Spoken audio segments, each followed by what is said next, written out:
जो basically Chinese को India ने बड़ा टफ टाइम दिया है। और ये जो टफ टाइम है वो ये है कि अब जिसे आप कहते हैं कि ये मोंगला पोर्ट जो है ये बेसिकली बांग्लादेश की सेकंड लार्जेस्ट पोर्ट है। सिर्फ यहाँ पे नहीं, चाइना जो है उसको बड़ा टफ टाइम जो है वो श्रीलंका में भी आया हुआ है। अगर आप ये देखें कि श्रीलंका के अंदर जो है वो एक क्राइसिस आया, और अभी जो क्या नाम है उनका, डॉक्टर जयशंकर वहाँ गए हुए थे, बड़ा जिसे कहते हैं ना पैसे पूसे लगा के आए हैं, और चाइनीज़ को उन्होंने बड़ा टफ टाइम दिया है वहाँ पे। और जाहिर बात है चाइनीज़ को समझ नहीं आ रही कि हमने क्या करना हैं। अब ये देखिए दोनों मुल्कों के बीच में, भारत और चाइना के बीच में श्रीलंका को लेके एक झगड़ा है, ये बात तय है। और ये झगड़ा ही है, झगड़ा ही है। मतलब इसको हम ये नहीं कह सकते कि डिफरेंस ऑफ ओपिनियन नहीं है, झगड़ा है, वर्चस्व की लड़ाई है ये। और ये बात हमें साफ सीधी कहनी भी चाहिए, ये वर्चस्व की लड़ाई है। दैट इंडिया चाइना जो कंपटीशन है, क्या वो श्रीलंका में भी होगा, वो मालदीव में भी होगा, वो नेपाल में भी होगा, वो बांग्लादेश में भी होगा? ये आप इसको एंगल को कैसे देखते हैं? क्योंकि जो लार्जर इस वक्त बात जो देखी जा रही है वो ये है कि इंडिया चाइना कम्पीट करना चाह रहे हैं। तो अब चाइना का भाई साहब नाम खराब है, चाइना को तो डेट ट्रैपिंग इस सब में फंसा रहे हैं। अब हम क्या करते हैं, हम लोगों की एनेबलमेंट करते हैं। हमारा पड़ोसी भाई मानते हैं उसको, उसको हम खड़ा करें, उसको हम उधार नहीं देते।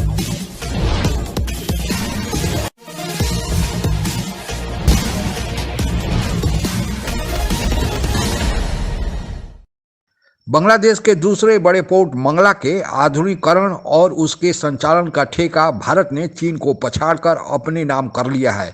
इजराइल के हाइफा पोर्ट के बाद यह दूसरा अवसर है जब भारत ने चीन को पटखनी दी है। चीन बांग्लादेश से भारत पर नजर रखने के लिए इस पोर्ट को अपने नाम कराना चाहता था, लेकिन चीन को यहाँ मौकी खानी पड़ी है। आगे की चर्चा सुनते हैं। जो बेसिकली चाइनीज़ को इंडिया ने बड़ा टफ टाइम दिया है। और ये जो टफ टाइम है वो ये है कि अब जिसे आप कहते हैं कि ये मोंगला पोर्ट जो है ये बेसिकली बांग्लादेश की सेकंड लार्जेस्ट पोर्ट। इंडिया और बांग्लादेश ने भी 2015 में डिसाइड किया था कि वो मोंगला जो पोर्ट है उसको अपग्रेड करेंगे, और लाइन ऑफ क्रेडिट जो है वो इंडिया देगा। और बांग्लादेश की एक एग्जीक्यूटिव कमेटी थी फॉर नेशनल इकोनॉमिक काउंसिल, उन्होंने भी 2018 में इसको कर दिया था। लेकिन 4 साल ये चीज़ जो है वो नहीं रही, और इंडिया जो है उसने कोई मेरा ख्याल है $600 मिलियन का जो ये चीज़ है एटलीस्ट कर दी। सिर्फ यहाँ पे नहीं, चाइना जो है उसको बड़ा टफ टाइम जो है वो श्रीलंका में भी आया हुआ है।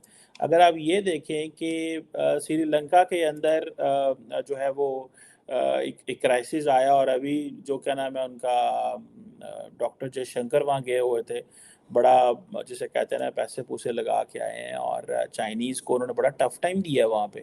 और जाहिर बात है चाइनीज़ को समझ नहीं आ रही कि हमने क्या करना है। में आ रहा है कि इंडिया ने तकरीबन $4 बिलियन तो श्रीलंका को दिया था, ठीक है जी। और जिसे वो ये कह लें कि ये असिस्टेंस है जो चली जा रही है, और क्रेडिट लाइंस हैं, और बहुत सारी और चीज़ें जो हैं वो कर रहे हैं।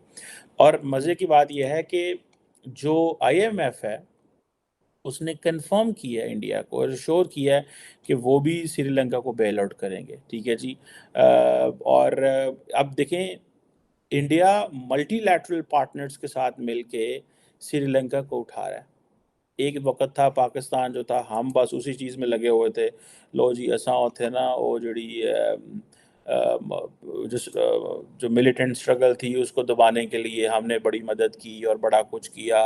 और लेकिन वो at the end of the day अब देख लें चीज़ें कहाँ पे शेप हो गई। इमरान खान ने जो एक लास्ट दौरा बांग्लादेश श्रीलंका का किया था, उसमें क्या था? कुछ भी नहीं था। आप इमेजिन करें दुनिया में क्या क्या चीज़ें हो रही हैं और क्या डिस्कस हो रहा है, और हमारे मुल्क में क्या हो रहा है।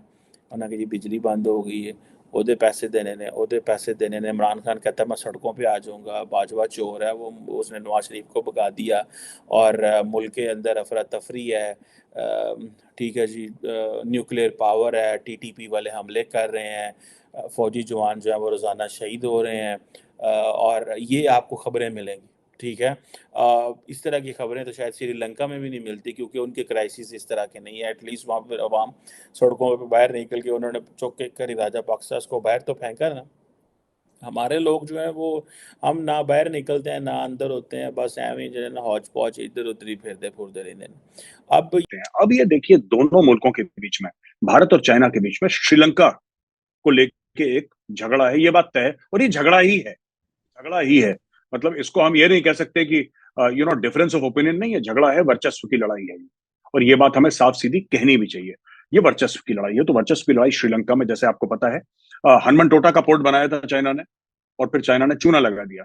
चीन ने लगाया चूना श्रीलंका को, और जो श्रीलंका का बेड़ा गर्क हो रखा है, उस बेड़ा गर्क में चीन का बहुत बड़ा हाथ है। लेकिन चीन ने क्या करा कि श्रीलंकन जो लोग हैं उनका फायदा नहीं करा, चीन ने कुछ जो उनके भ्रष्ट पॉलिटिशियंस थे उनका फायदा करा, और चीन ने उनका फायदा करके उन भ्रष्ट पॉलिटिशियंस का चाइना ने क्या करा कि देन चाइना सेड कि इनको इतने लोन में लगा दो, इतने ज्यादा लोन में लगा दो कि ये लोग पागल हो जाएं, ये इतने परेशान हो जाएं श्रीलंका वाले कि ये कुछ ना कर पाए। और उनका, जैसे आपने वो इमेजेस देखी कि पूरा उनकी इकोनॉमी कोलैप्स हो गई थी और लोग लंबी लंबी कतारों में आ गए थे वापस, पेट्रोल पंप्स के सामने अनाज की कमी हो गई थी, और ये सब वीडियोस आपने। दैट इंडिया चाइना जो कंपटीशन है, क्या वो श्रीलंका में भी होगा, वो मालदीव में भी होगा, वो नेपाल में भी होगा, वो बांग्लादेश में भी होगा? ये आप इसको एंगल को कैसे देखते हैं? क्योंकि जो लार्जर इस वक्त बात जो देखी जा रही है वो ये है कि इंडिया चाइना कम्पीट करना चाह रहे हैं। तो सी इज नॉट ना पाकिस्तान को ओरिएंटेड है ना चाइना को ओरिएंटेड है। तो we have independent foreign policy what works in our interest. पहली बात तो ये है, हम चाइना से कम्पीट कर ही नहीं रहे थे कि चाइना का दुनिया भर में आज नाम खराब है डेट ट्रैपिंग के लिए। अब चाइना का भाई साहब नाम खराब है, चाइना को तो डेट ट्रैपिंग इस सब में फंसा रहे हैं। अब हम क्या करते हैं, हम लोगों की एनेबलमेंट करते हैं। हमारा पड़ोसी है, भाई मानते हैं उसको हम खड़ा करें, उसको हम उधार नहीं दे रहे चीमा साहब, उस पर 8% पे उसको पैसा देके कंपाउंडिंग नहीं कर रहे, भाई तेरी ये पैसा, ये अब ना तेरा पोर्ट रख लेंगे, अब तेरा चल तेरे घर रख लेंगे, तेरी गाड़ी रख लेंगे। वो सब कवायद हमारी नहीं है, हम उसको एनेबल करें, उसमें बांग्लादेश हो, नेपाल हो, श्रीलंका हो, कोई भी हो। अब क्या होता है कि एक स्ट्रेटेजिक सर्कल ऑफ वैसे ही इंडियंस जो है वो चाइनीज बड़ी टफ लाइन लेते हैं। फॉर एग्जांपल अगर आपको याद हो कि जो हम्बनटोटा पोर्ट थी, जब श्रीलंका बैंकरप्ट हुआ तो एक चाइनीज़ वेसल जो आई थी वहाँ पे, तो उन्होंने कहा जी कि आप इसको ना यहाँ पे रहने दें, लेकिन बाद में श्रीलंकन्स ने नहीं परवाह की।